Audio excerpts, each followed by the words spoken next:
Give me a D and a G. It's the Dunga Show. It's the Dunga Show. Hey, dog, your beard's looking flickin' great, my man. Thanks, Gus. I've been using the Bush Beard Wash. The what now? At Bush Beard, they know that every man with a beard is a unique beardo. And that's why they offer a wide range of products to cater to every beard's needs. Whether you have a long and luscious mane or prefer to keep it short and sharp, their products will help you achieve that perfect look. From the nourishing beard oil and balm to the refreshing beard wash, their products are made with all-natural local ingredients to keep that beard healthy, soft, and lustrous. The beard comb and brush are designed to detangle and shape your beard, making sure you always look your best. At Bush Beard, they're dedicated to providing the best possible grooming experience for all the beardos out there. So why settle for an average beard when you can have a glorious, well-groomed one? Try Bush Beard products today and unleash the full potential of your beard. Be sure to use Dog and Gus 10 and get 10% off your order. Bush Beard, the small town brand with the big old Canadian heart. Welcome to the Dog and Gus Show, now on Whitewater Rocks Radio. Oh, yes. Kind of rolls off the tongue. Whitewater Rocks Radio. That's why I say it, not you. Why? I got a great radio voice. Yeah, I have a face for radio. No. Anyway. Yeah. What do we got going on today, dog? We've got Crimson Ash, and more importantly, we've got Patrick. The very talented Patrick, eh? Oh, extremely. Yeah, we saw him a couple times. Yep. When we did the SRC show. And yep. Yeah, all those good things. Patrick, what's shaking? Hey, guys. Pleasure to be here. It's an honor. Yeah, we've been talking about this for about a year. Yeah, I met you guys at that SRC show. We played with Marianne. Yes, and, you did. Had a blast. And yeah, I'm happy to be here. Yeah, man. Thanks for coming. And thanks for being patient with us. We appreciate it. With me, I should say. Eh? With us. Okay. The collective we, as we mentioned. We're a team. Yeah. So, like, what's your first experience with music? Like, when you started as a young guy and you decided to get into it, like, how did that come about? That is a great question and a long story. I started playing guitar when I was, I think, 11. I always was interested in music or just artistic type things. Like my parents would always say I was a big dreamer. There's home videos of me like jumping on a little trampoline when I'm in diapers and just singing on videotape. That is just sickeningly cute, really. But I started playing guitar when I was in grade 7.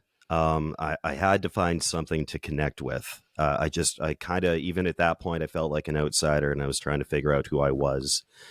And it was actually the song Naveed by Our Lady Peace, that bass line that kicks it off, the da-da-da-da-da-da-da-da-da.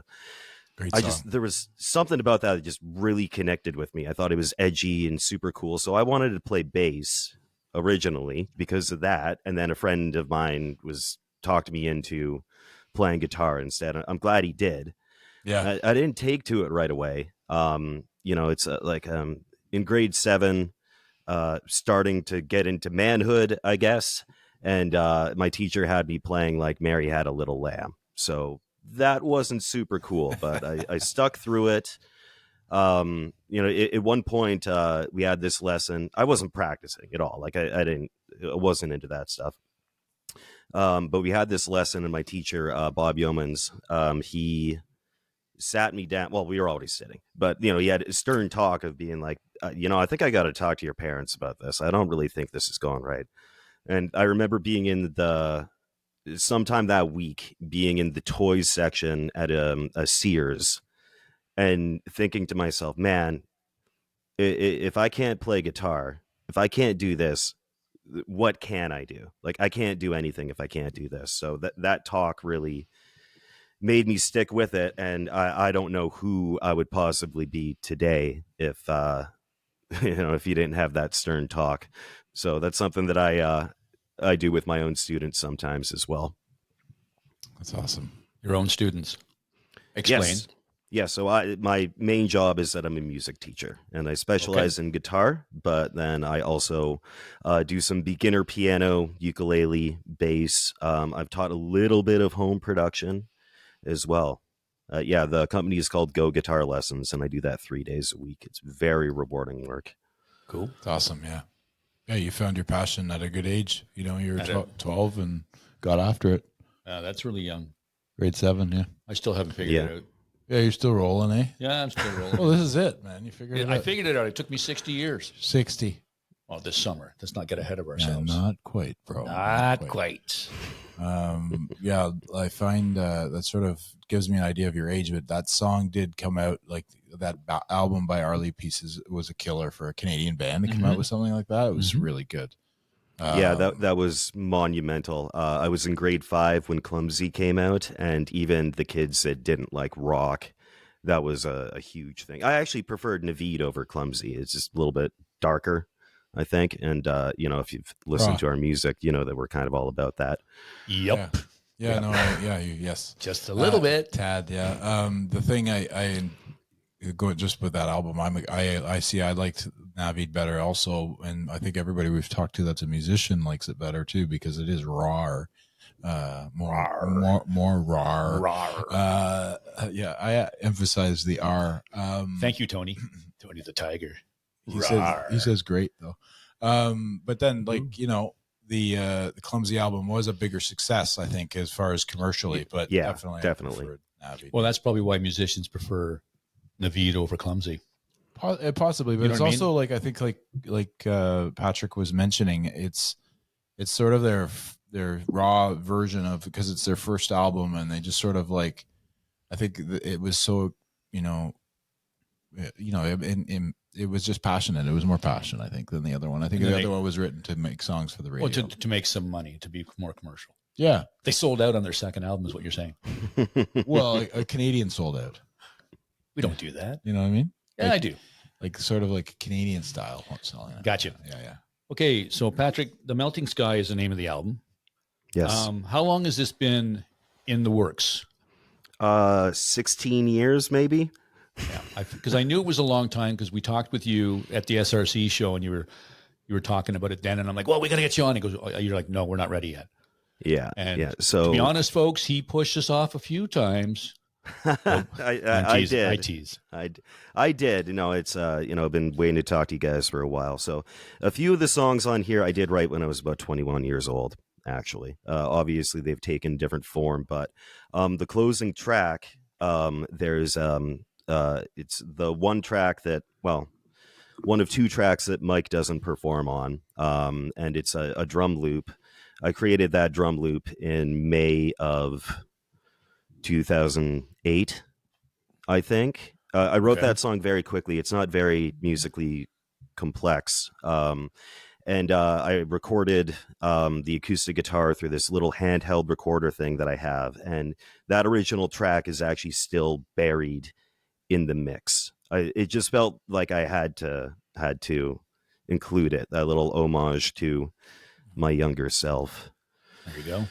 Yeah. That's cool. So the concept of the melting sky, that idea I've had since 2008, I guess, and it's what do you call an allegory, or I'll go with that, like an allegory for just things falling apart in general. So this is a concept record, and I don't want to give away exactly what the themes are, because it's better if the listener experiences that themselves.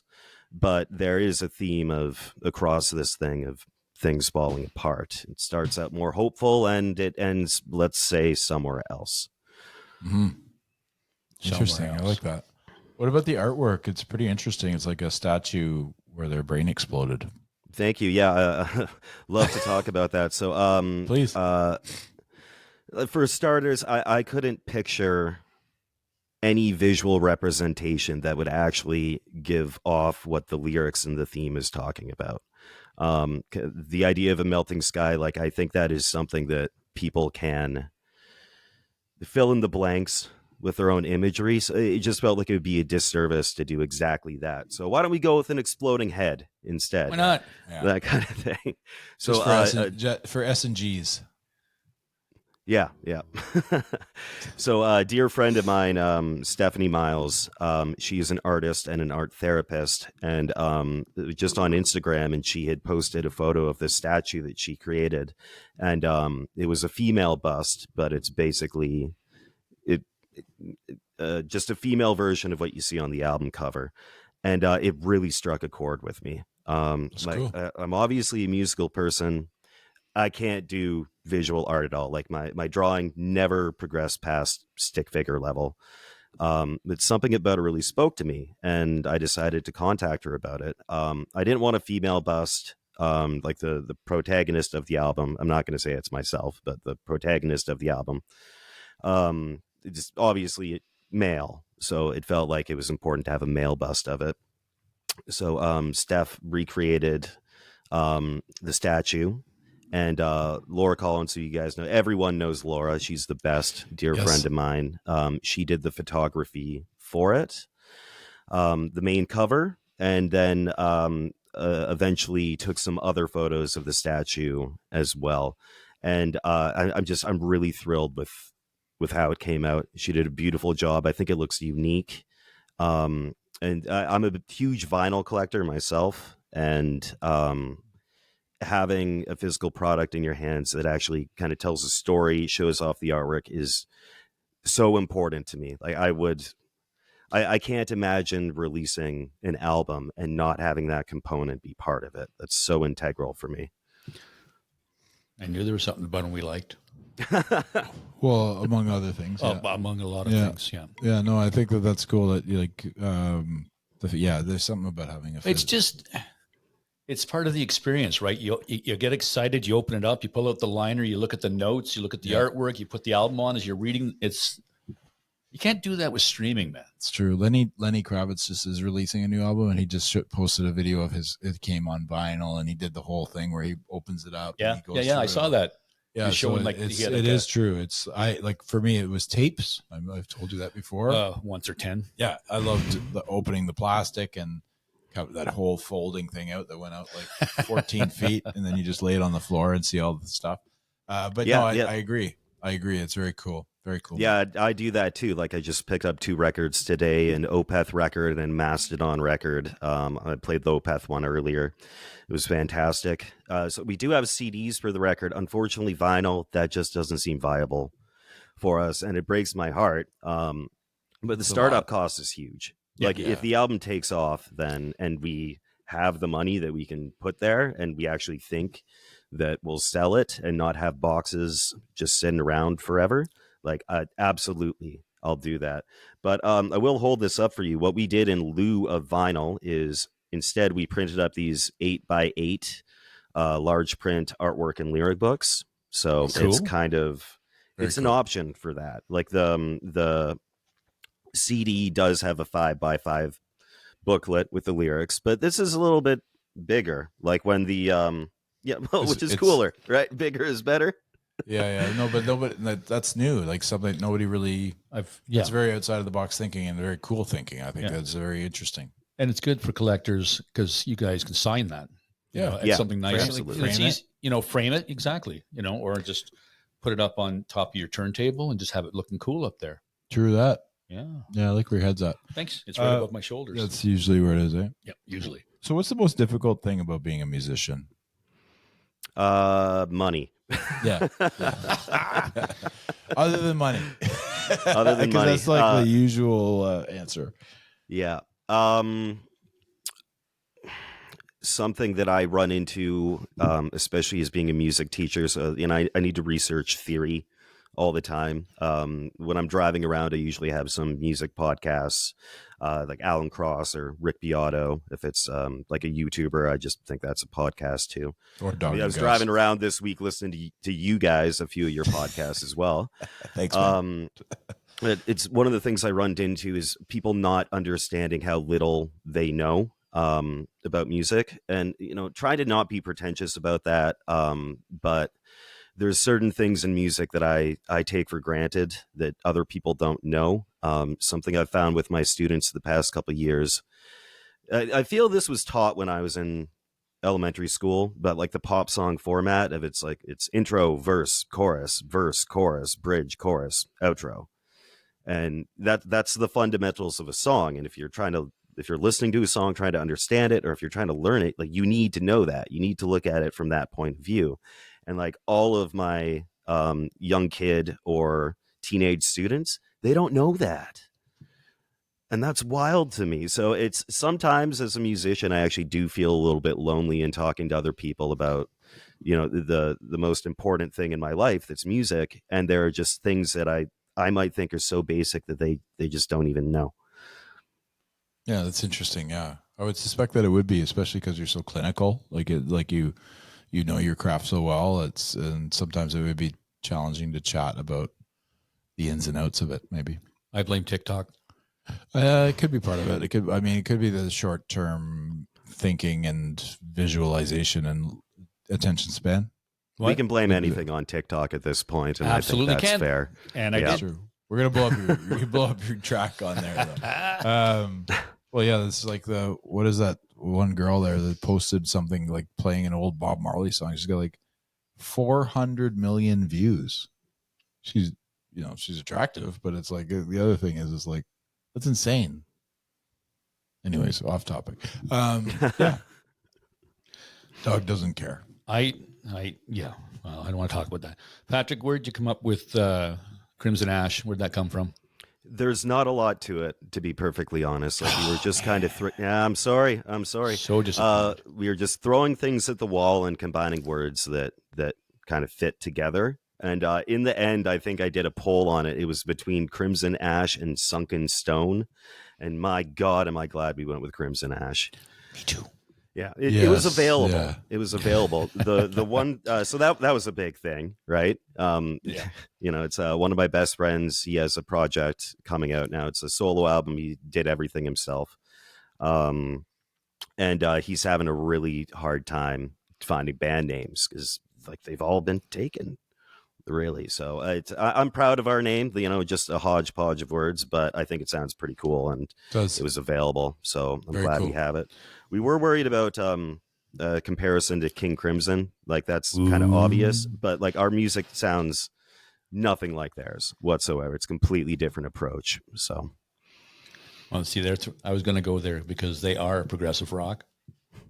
King Crimson. Yeah, but why didn't you go there? I didn't We need because to I get- knew we Patrick need- would not like it. We need the deep dives. The deep dives. No, yeah, I like the name. I love it. Actually, it's better than Sunken Stone. So I agree. Yeah. You could call yourself the Stones, but then I think that's taken. it's Yeah, not. we'd get in trouble for that. You might. It's Yeah, you lose all your anything you ever. Just like check that on Spotify. Just put in the Stones and see how many names come up. Well, there's like the Stone Roses, and Yeah. there's a whole And that bunch. other band. Yeah, the other one. And back to Patrick. Who yeah, would it's you most like to- interesting that you brought up the progressive rock thing because that's not even a label that I really like. Like right on our website and our Instagram profile, I have it listed as like alternative metal and prog rock, Mhm. and I really don't like to label us that just for marketing purposes. Like some of our songs do have progressive rock elements, but like you throw in a key change or a time signature change, and is all of a sudden is that progressive? I don't know. But yeah, just kind of a marketing thing. Like where do we fit in? And it'll be interesting once the record is out to see what people think we actually are. Like what do you guys think? Do you think like an alternative metal prog rock Metal. label is fitting? Metal. Metal? I think more alternative metal though. Yeah, no, but in the metal category, like not progressive whatsoever. Okay. Well, no, like the way that he just said it, it doesn't make sense to me. The way that I like to think about it, the most recent comparison that I have, like at records that came out the past 5 years, if you listen to Fear Inoculum by Tool, progressive rock. Yeah. If you listen to Ohms by Deftones, it's prog rock. You know, like it has those synthesizer elements, some of this airy type stuff, but it's not built on like long sweeping epics with time signature changes and polyrhythms. So it's like a subtle distinction, but I think it's an important one. So I would have a hard time saying that we're progressive rock. I don't think that we, at least on this album, I don't think we fit quite there. No, you're harder than that, and guy. thankfully, are you a metal fan? Like, is that like kind of where it comes from? So Metallica was really what I fell in love with when I was a teenager. I was obsessed. I remember like Which album? It was more of the 90s stuff at the time. So the Black Album was big. Of course. This would have been around like 96, 97 that I was starting to get into them, which was when I started to play guitar, which is also why the Mary Had a Little Lamb didn't go so well. Yeah, you could do a metal version. Metallica version. Yeah. Like I remember Christmas of, it was probably 97 or 98 or whatever, and not their best album, but my brother got Reload and he put it on the CD player while we have our new Nintendo 64 going, and Hetfield starts Sick. off with the "Give me Great fuel," day. and it blew my mind. It's a great As soon album, as that actually. guitar kicked in, I was like, this is the coolest fucking thing I've heard in my entire life. And that's still a banger of a song. Banger. That album's not too bad. Like, you're right, it's not their greatest album, but it just opens with that, and it gets you. Yeah, the album has me, like, I don't know.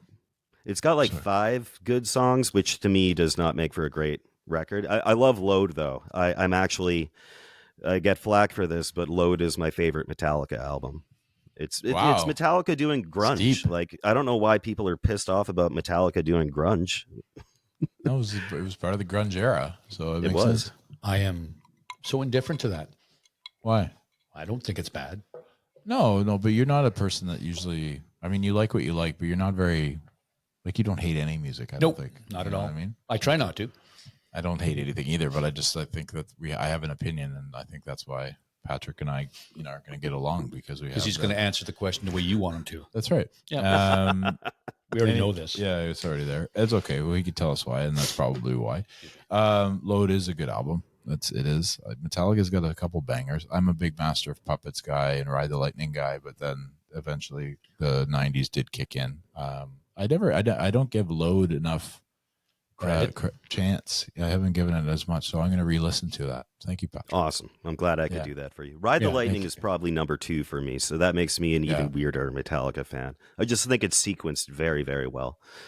The thing with them is, and you as a teacher and someone who studies the musical business and musical sounds, like, I think that the way that that they're a good band is that they can play with a symphony. And my mom said that once, and she's like, Metallica played with a symphony, so did Queen. Like, you could play it, a symphony could play their music, and that means that's something that's structurally perfect, I think. Yeah, I need to correct myself here. The symphony record is actually my favorite one by them. It's a great album. I don't count it because it's not strictly a studio album, but I frequently credit that symphony record for me getting more interested in, let's say, some electronic type elements.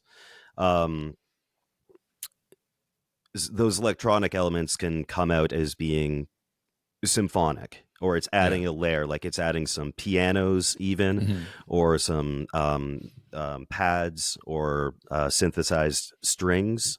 And just having that extra layer in the background, that extra melody to really accent things, I credit that to the Symphony album. I still think the versions of those songs are just wild, just so much better for the most part. Yeah, I agree.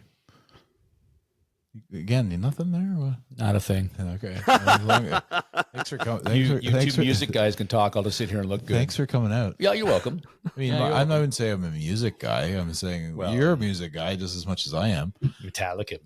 Oh, yeah, but I'm a metal guy. I fucking love metal. And I don't. I know. Just like it. Well, but you've been really on a hard kick lately. I have. So, like, tells me something. But not Metallica, though.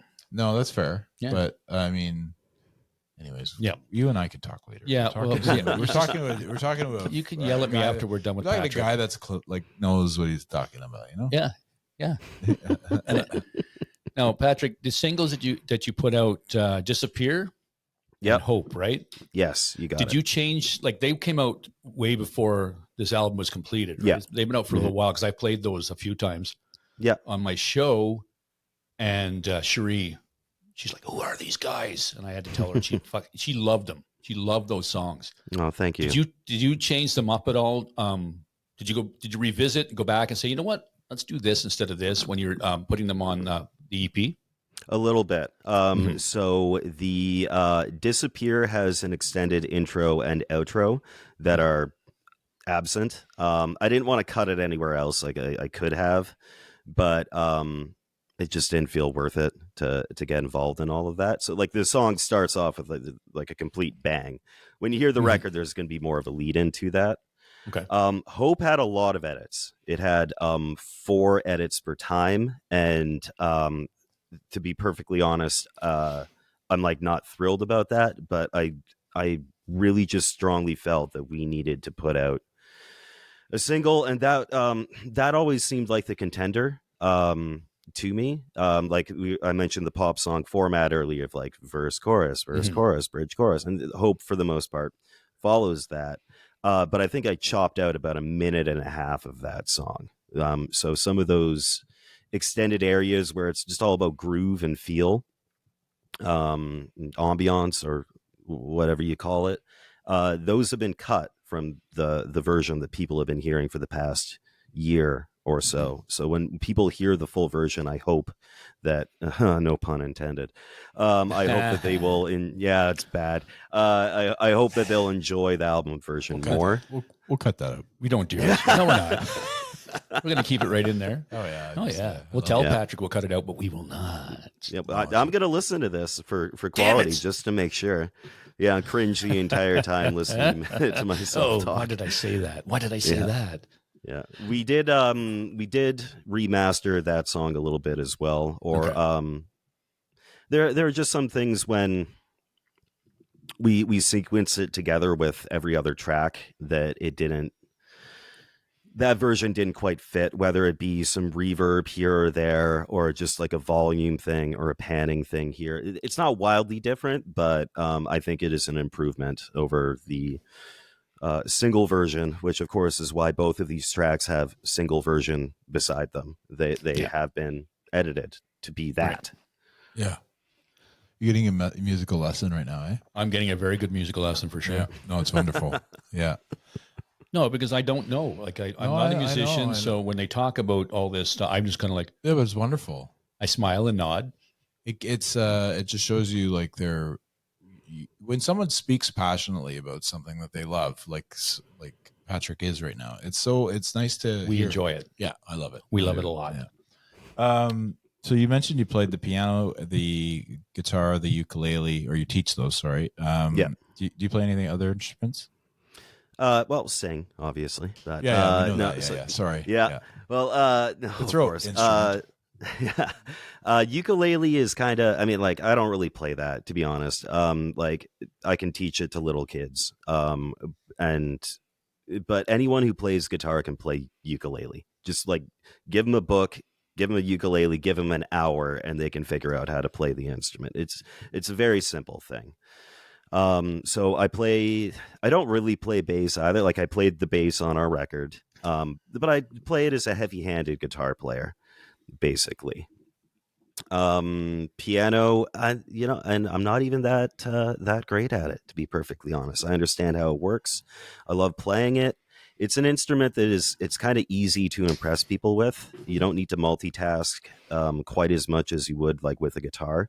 And there's not as many moving parts with it. So it can, I'm just taking myself down a peg here, right? Yeah, that's okay. Do you read music? You can read music then, obviously. Well, there's different levels of that, but yeah, I no. can. What grade are you? I couldn't put myself in a grade for it. When it comes to standard notation, I'm a little bit slower.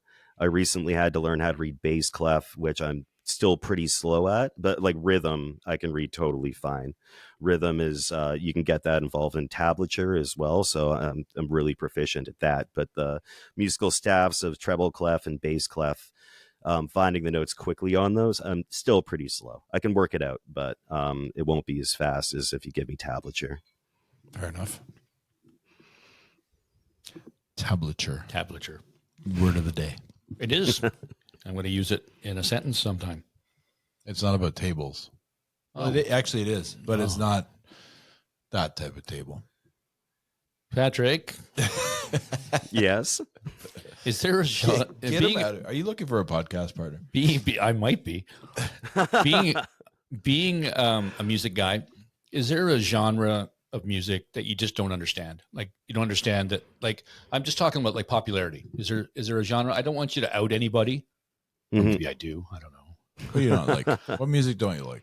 I don't. Stadium That's not what I'm country. saying. Hey, Stadium country, the modern stadium country. It's it just pop with, for the most part. Okay, I'm not going to make like, I'm kind of making broad sweeping generalizations here. That's There's fine. value in any type of music. There absolutely is, but a lot of the stuff where it's just singing about your truck and a cold beer. It's using the same like chord progressions and song patterns that have always been there, and it's more about making money or some kind of culture that doesn't really exist. It doesn't connect with me. It's not for me, and I don't want to take that away from anyone. Like if that's what you're into, sure. I think I can agree with that. I can totally agree with that, and I like country music. Well, so do I. Yeah. So But certainly the stadium stuff I don't get into. What do you think of Stapleton? Are you down with that guy? Yes. Yeah. I just had to think of if he's the guy that I thought he was. Yeah, the guy with the beard, long beard. He's kind of chubby, but he has like this voice that can melt butter. But anyways, Yeah, he's that song Tennessee Whiskey. yes, that's right. He Yeah. remade that one. Yeah. He's got many different, better ones. That just saying. Okay, that's yeah, just- He's not stadium country, that's for sure. No, no, I think no, he could he's be not. rhythm and blues almost, he could be. He could definitely be. like blues. Yeah. I think he's talking more like the Luke Bryans and Yeah, Jason Aldean's. yeah, and- those clowns. Yeah, more like that. So yeah, Chris Stapleton, my dad is a big fan. My dad just recently found Chris Stapleton, and my dad doesn't listen to like a lot of contemporary music, so he was really glad to find this guy that connects with him. And I've watched a few like live performances on TV or on YouTube or whatever of Chris Stapleton. The guy's definitely talented, and I would never knock him. I would never dream of knocking that guy. I think he wrote Stadium Country before he became a country Well, artist, he's right? written. Yeah, he's written for some of the other guys. Some of the other guys have done his music. It wasn't actually written for him, but Yeah. they just recorded it. So And they're like, this guy, you just write, and then he sings, and they're like, what the hell are you doing? Just what writing. do you just? Yeah. You Well, know? that's a lot of singer songwriters. So Agreed. Yeah, no, I get it. It's probably just a getting over the fear or maybe just the confidence of singing. That's a good question. Like, so when you go in front of a crowd, like, you obviously played very, very well. I noticed that right away. And then your singing is amazing too. But Thank you. what in front of a crowd, did you have challenges with that? Are you kind of introverted or do you become extroverted? Like what's your challenge when you're in front of a crowd? The challenge is leading up to it. Like I get anxious about that, and then when I'm actually up on there doing my thing, it all just kind of goes away. So I've been performing. Well, I've hardly performed at all since COVID took hold. But my first performance was on my 16th birthday. I'm from Sault Ste. Marie originally. I've lived in Ottawa for about 20 years now. But 16th birthday, playing cover songs in a radio rock cover band. And my knees, when I got up to the microphone, were shaking so hard I thought I was going to fall down. Over Good the for you years, to I got get over used that, to though. it. Yeah, well, it's a hell of an experience, right? Yeah. It's great. It's good for you. Eventually moved to, well, Sault Ste. Marie had an amazing music scene when I was a teenager. It's just absolutely incredible, to be perfectly honest. So Mike's not here today. He is in Australia for work. Wish he was here. But Mike is also from Sault Ste. Marie. He's a few years older than me. but I was good friends with his younger brother, and we played in bands, and we would gig like every week from like every month, just constantly playing music. And I got used to being on stage very quick because of that. I've performed probably over 400 times in my life, probably. So, that kind of thing goes away. We'll see though, because it has been a bit of a break. We haven't done a full band show since February of 2020. Right before the big C hit, and we'll see how I feel once I get back up on the stage with the full band behind us. Hopefully just like riding a bike, but You'll crush Oh, it. I'm sure it'll be You're like gonna that. crush it. You're gonna crush it. Yeah, that's it's interesting. I find it so captivating when you find someone who you fear of something and you're talented enough to know that fuck it, I'll just try it anyway, and getting over it, right? It's like you with this podcast, bro. It's like me last night at that thing at the Live on Elgin, having to talk to strangers. How did that go? Okay. Ooh. Because I I was- knew it'd be a short answer. So. No, because I was forced to. No, it's good. We went just to let you know, James from The Space Between had a little thing about a musical mixer. So we had some people from different, like there was a fiddle player there was a rapper, there was a few different people. And I'm talking with people I know, and that's where I'm comfortable. But then all of a sudden he's like, okay, let's change it up and go talk to somebody you don't know. And I'm like, Good for him. crap. Yeah, he got you. He knew. So, he did it all for me. It was all my, No, he did it for the people like you. Which is, there's lots. well, Tom's like that too. Yeah, Their drummer. yeah, exactly. Yeah. Yeah. We had to pull some stuff out of that guy. Yeah. So, sorry, go ahead. yeah, sorry. I just want to go back to, you said the Sault Ste. Marie scene was good. What are your thoughts on the scene here in Ottawa? I need to spend more time in it, to be perfectly honest. So I've been trying to get out to more shows recently, like Anytime Civilian, or you guys were just talking about The Space Between. Anytime that they play, I go. Those guys are incredible. Not only are they amazing people, but their music is good. The songs are good. They put on a great performance, and they are just absolutely professional. Like you wouldn't think that they're just any band. They could play any stage. Either of those bands, they could play any stage, and they would be well received. Yeah, we're going to have Civilian on the show later on next month. It's cool. Mm-hmm. Excellent. Go ahead, Patrick, I'll sorry. definitely be listening to that one. Admittedly, I do need to spend more time in our scene and just getting out there. It's been a interesting few years with trying to put this record together, keeping my jobs held down and just taking care of general life stuff. But I'm making more of an effort to get out into our local scene. Everyone I've met has just been incredibly friendly and supportive, and they're a joy to be around, really. Someone last week we just spoke with Dylan, and Yeah. he from Marble Ghosts, and he said the scene is like Seattle grunge scene in Ottawa because it was it was unknown for a while, and then obviously it blew up. But I'm not saying that we're going to blow up like that. I would love to see it. Although we've seen we always, Dog and I speak on when we're not on the mics about it all the time, and it's amazing the talent that is in the city that we didn't know about. Mm-hmm. And now, the big C did happen, but I find that something came from that is actually positive. That was the scene that we're in now, because people just wrote and they did their thing, and like similar to what you're saying about actually writing your album, and they found something to write about. They had some internal time. They had some things that they had to get out. And the way that you guys do that is through art. So when you do your art, that's the wonderful thing about the COVID situation, is that many artists created a lot of great stuff. And I think that the thing about the Ottawa scene is because we're such a melting pot of different cities like Sault Ste. Marie or Toronto or whatever, that come to Ottawa and bring that with them and create some nice stuff. And it's wonderful for us, because as listeners we're down with it. But Absolutely. To see you put this great album out, and we got to listen to it, and it's phenomenal. And Thank you. And yeah, we take a couple CDs, I think. Oh, absolutely. Yeah. Thank I got a you. 200 disc CD player waiting for some. Bro, you got to fire another one in there. for sure. Yeah. Got all my local stuff in one little in one part of it. I think we're up to about 20. Yeah, I have a bunch. I have my CD player's in the garage, so I go out there and that's when I play my old Pioneer CD player that There you comes down from the yeah, man, those things, it lasts forever. It's been outside for months. Anyways, back to our friend here. Was there what's the best piece of advice someone's given you so far or when you were starting out as a musician? Since starting out as a musician, I should say. Oh, wow. Wow, you're really blindsiding me with that one. Well, I fluffed you up. Now I gotta. Now the hard questions begin. You've had your time. I think maybe I'd go back to guitar playing with this one. It's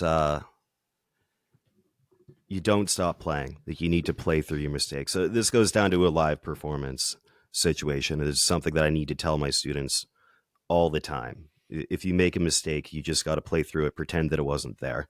You know, when a song is going or a performance is going, there's a meter that is running, and you always need to keep up with that. So you just got to keep going with your playing. That's my answer. I'm sticking to it. Excellent. Well, sometimes answer. Yeah, sometimes it's just like, you made a mistake, but nobody else does. Yeah, you know what I mean. So sometimes when you're that live, comes up. Mm-hmm. Like it's like we're not going to sit here and go, you know what, Patrick, and that one song at that one point, about 3.5 minutes in, you messed up, and you're like, we're not oh like my God, you did. Yeah. We're not like watching every note, and that's like, I think that, yeah, you're right. It's great advice because you just get out of your own head and just keep going. Yeah. Just keep going. Yeah. Being able to play it off is just key. So I hosted an open mic at a restaurant called Prime Burger Bar that's no longer there. I hosted an open mic there from 20. Yeah. I hosted that from 2016 to 2020, and COVID killed that.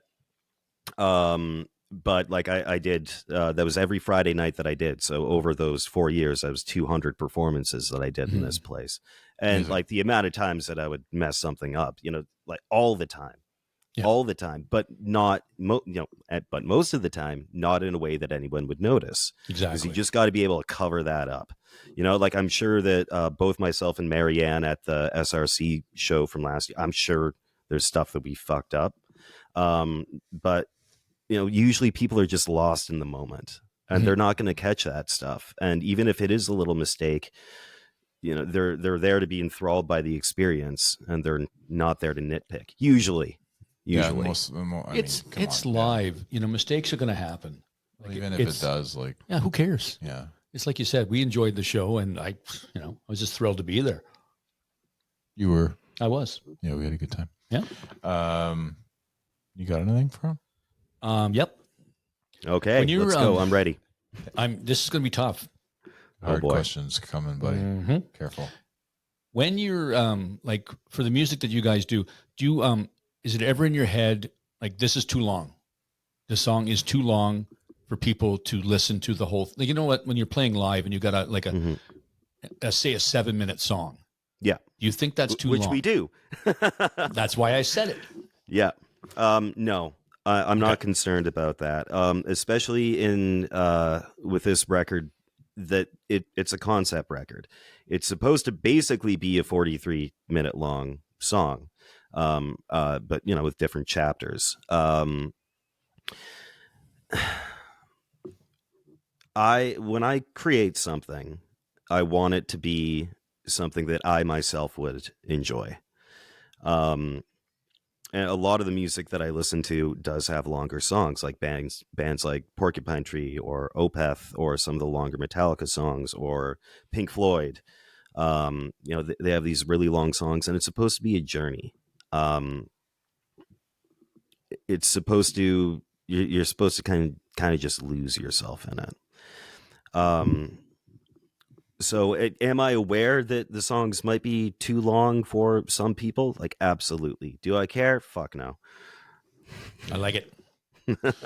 Well, that goes back to many things we've said before, where it's like, you make the music for yourself, and then if people like it, then great, right? But that's, you're an artist, and you're trying to obviously sell some items, but in the end, that's what Rick Rubin said. That's what everybody said. Just make it for yourself, and whoever likes it, you know. And you're gonna, a 7-minute song doesn't it doesn't bother me because I think okay. But Patrick, you don't it's understand. not about you. Just so you know, he's talking about me in the car. You don't understand, man. Driving to Montreal with this guy, I don't think we listened to one song the whole way through. We listened to a couple full songs. No, but we I didn't. had to find the right song. Oh my god! I had to find the right song. You know what? I'd be better off to have a CD player. Even back then, bro, I used to like switch out CDs. Bing, bing, bing, bing. I was really good at driving standard, smoking a cigarette, and switching CDs out. Yeah, that's a skill. Yeah, I miss cigarettes actually. How do you deal with creative blocks or performance? Well, we talked about that, but how do you deal with your creative blocks when you're writing the album, for example? Okay. Good question. I'm trying to think of which way to approach that. So, like with this record, it ended up being me that played just about everything on it. To give some background to the band, to pivot away for there. So it's myself and Mike. Now, Mike is the drummer.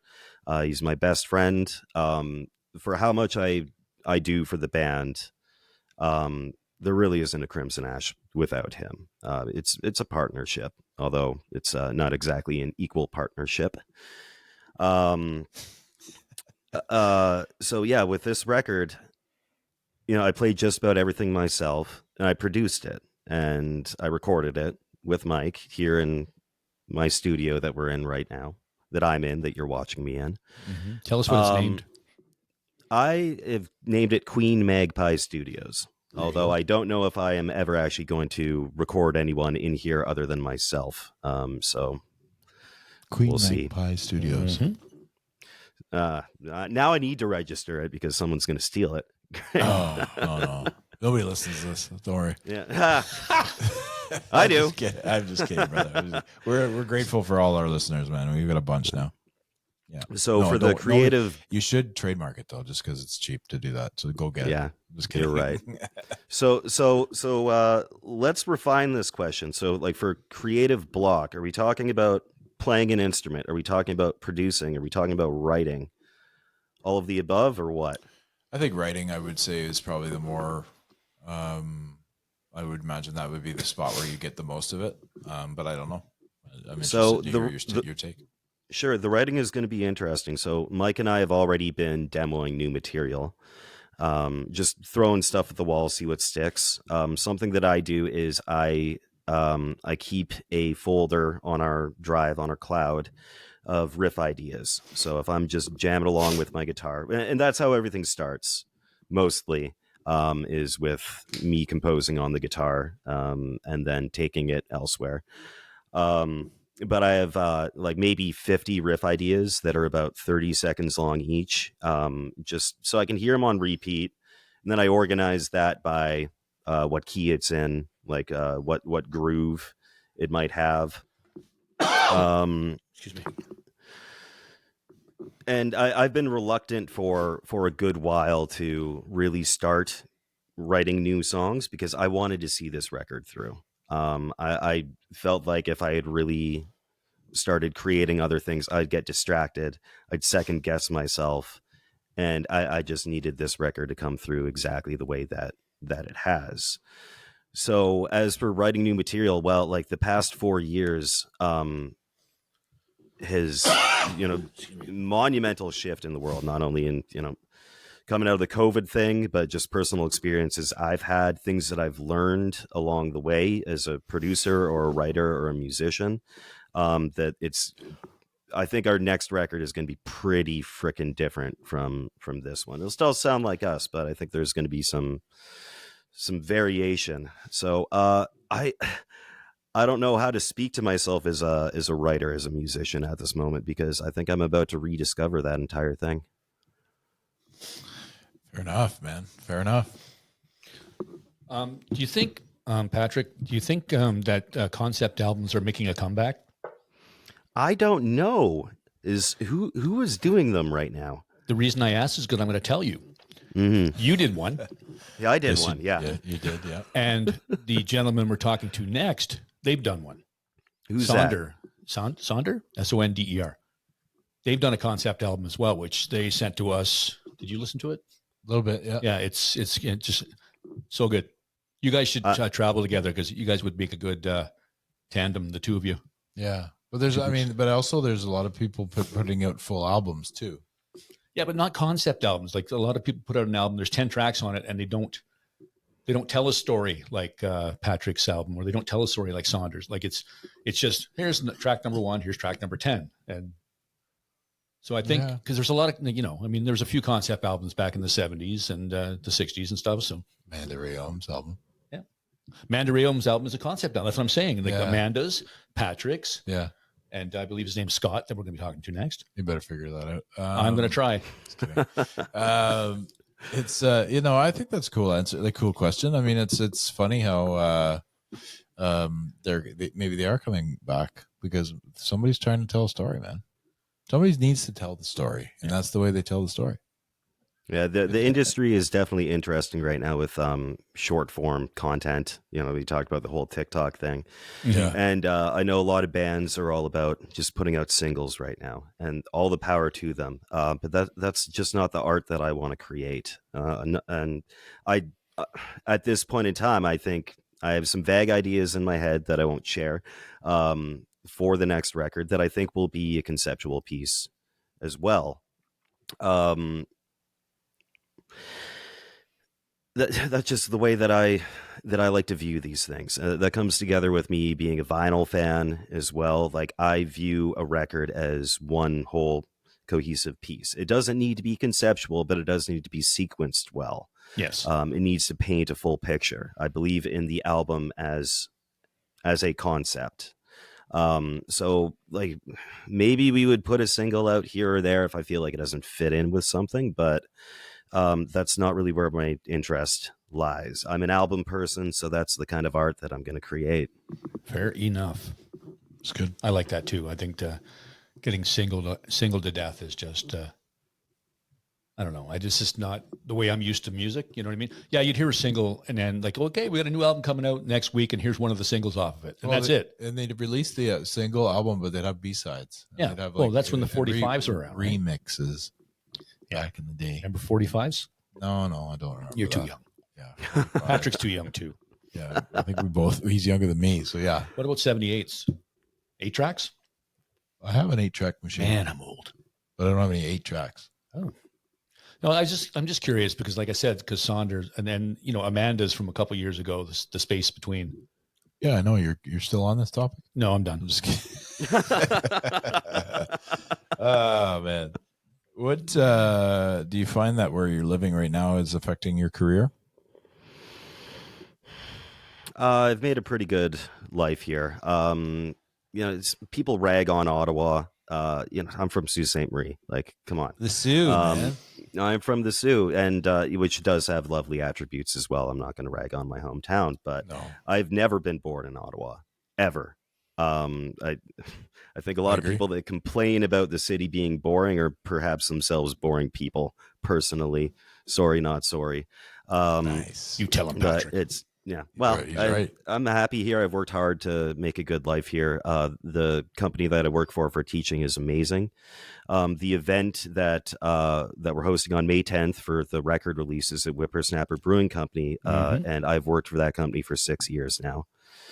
So we're just a little, Just the way they spell it too. Yeah, the way they spell it. So we're just a little small mom and pop shop there. It's Ian and Sarah McMartin own the place. And I've pretty integrated into our little family. I love doing it. Like we're a little punk rock family, basically, or heavy metal or new wave or whatever. And it's great. So I've worked hard to make a life where I can make music, I can teach music, be involved in beer making, and I'm proud of that. That's So good, man. yeah, You're doing what Ottawa's you wanna not so do. bad. I agree. Yeah. It's interesting though, with the brewery that you're talking about, because a lot of breweries are now hosting music. You know what I mean? I wasn't aware that Stray Dog was, but I learned that from that interview you guys did with Brad Lake. So that put that on the radar for me. That's very cool. So Stray we haven't Dog. done Yeah, yeah. Nice deep dive there, Patrick. Yeah, yeah. Finding an old thing. We haven't done live music since COVID, but we used to. So Ian, the owner and brewer, he's in a band or used to be in a band. Matt, the assistant brewer, is one of my best friends. He's in a band as well. So like there were a few times when all of our bands like shared a bill at the brewery, and Nice. that was fun. I want to do that again. Well, that's the thing. Like you got Overflow, you got, Stray Dog, you've got this. It's just like they're all Big rig. coming soon. Yes. We're chatting with them about that, Patrick. Are you going to have a Dog and Gus beer at Big Rig? Yes. Oh, wow, he's so good. How did you know? How did you pick Come, that you out? should come to Whippersnapper instead. I asked. They didn't want to do it. Oh, really? Well, the problem is Let's we cut don't drink. Patrick, neither one of us drink. Yeah. So the challenge is that you want to find a non-alcoholic beer because that's kind of like on brand for us. Right. Okay. But I did approach a bunch of places. I will keep you in mind because this is just a seasonal thing. So maybe next year we'll switch it up. All right. So No. Yeah. No. Let's just do it anyway. No. Just for the shits and gigs. You do it. I'm going to go 80s away. or 90s. 90s. No contest. Oh, you could have waited a second, Patrick. Jeez. Is there any 80s music you can deal with? So I love the 80s as well. A big fan of Depeche Mode. I was gonna say new wave. You said so. I was like, there's some new wave that I really love. Like U2 in the 80s was incredible. Tears for Fears is pretty great. Mm-hmm. I'm kind of blanking out a lot of the artists that I really like from then, but okay. the 90s thing is sorry. I don't know about that one. The 90s, I mean, okay, like grunge, which is really a silly term anyway, because you take the big four of grunge: Alice in Chains, Soundgarden, Nirvana, Pearl Jam. Not one of those bands actually sounds like one another. It's true. Not even a little bit. Yet somehow it's a genre. All melded, I don't buy that. I mean, we got Nine Inch Nails, Tori Amos, Radiohead, Tori Amos, Tool. Right. So like if you're a rock fan, the Sublime. 90s has it all for you. Just keep going, Patrick, because we do a 90s show on Sublime. Whitewater Rocks Radio, and you're just giving us a whole bunch of new, well, not new. We've gone through a lot of those songs, but not Tori Amos. no, we didn't. You're right. And I'm down with that. Well, good for you. We haven't played a lot of. We haven't played Hunger Strike yet. We're gonna play that track too. That's a good one. That's like both of them. Chris Cornell and Pearl Jam, like Soundgarden. Super group. Yeah, it's pretty good. Yeah. Listen, Patrick, thank you so much for your time. We'll have a live with you and we'll talk about grunge. And I hope love so. that. Grunge. So. You like the way I said it? Yeah. Yeah. It's kind of sexy, right? No. Okay, cool. Anyways, Patrick, man, when is the album, like your release date? So the release May date 10th? is May 10th. It should be available on every streaming service. It will be available on every major streaming service. We'll have CDs for sale that day. So we're having an event that evening at Whippersnapper Brewing Company. CDs, stickers, that booklet I mentioned will be available for sale. And I was talking with the guys at the Odds and Sods shop at Baseline and Clyde. Mm-hmm. They'll be having some copies of the CD available as well. Nice. How much is it to go to Whippersnappers to see you guys? Just $5. Just $5 online. I'll be playing. I'll be doing a few cover songs acoustically. I'm not playing anything from the record because we're going to be doing a listening party, and I don't want to be redundant. So we just want people to come out and have a good time. So we kept the ticket price low. Yep, I like it. Me too. Yeah. I booked it off of my calendar. Hopefully, I can go. What day is that? What day is that, Patrick? May 10th. Friday? It's a Friday. Yeah. Mm-hmm. Yeah. I'll try to. Yeah. Yeah, I'll do my best, buddy, because my life's a shit show. But anyways. But Patrick, thanks so much, man. We'll be in touch and appreciate your time. Awesome. It's a pleasure to be here. Thank you, guys. Thanks, man. Thank you. Cheers. Stay with Dog and Gus, Dog and Gus, Dog and Gus.